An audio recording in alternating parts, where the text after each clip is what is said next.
Lai kļūtu par labu mediķi, ir ilgi un cītīgi jāmācās. Turklāt savas zināšanas ir nepārtraukti jāpapildina visu mūža garumā. Gan kursi, gan ilgākas mācības ir dārgas, un visbiežāk ir jāapmaksā pašiem mediķiem. Taču šobrīd nauda mācībām vairs nav šķērslis.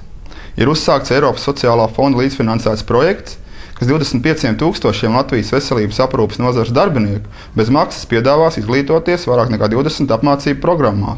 Mūsu projekts ir izstrādāts visiem mūsu kolēģiem, mediķiem, kur vēlas atgriezties darba tirgū, kur vēlas celt savu kvalifikāciju, kur vēlas pārkvalificēties.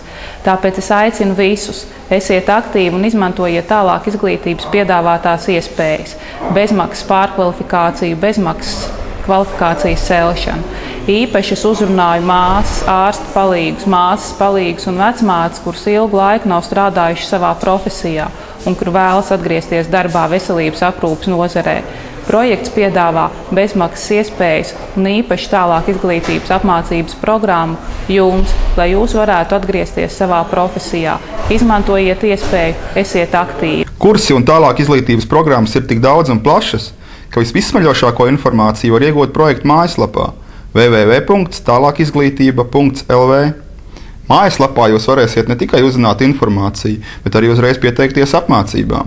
Apmācības ir plānotas visā Latvijas teritorijā, ne tikai Rīgā, bet arī reģionos, un mēs aicinām visus reģionos dzīvojušos apmeklēt šīs apmācības un strādājošos. Mēs aicinām ne tikai piedalīties šajās apmācībās, bet arī iesaistīties gan plānošanā, gan priekšlikumu un atsauksmu sagatavošanā.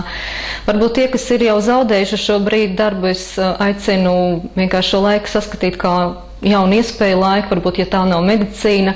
Un tie, kas ir aizgājuši no medicīnas, mēs aicinām vienkārši saņemt drosmi, izmantot šo iespēju un nākt un atgriezties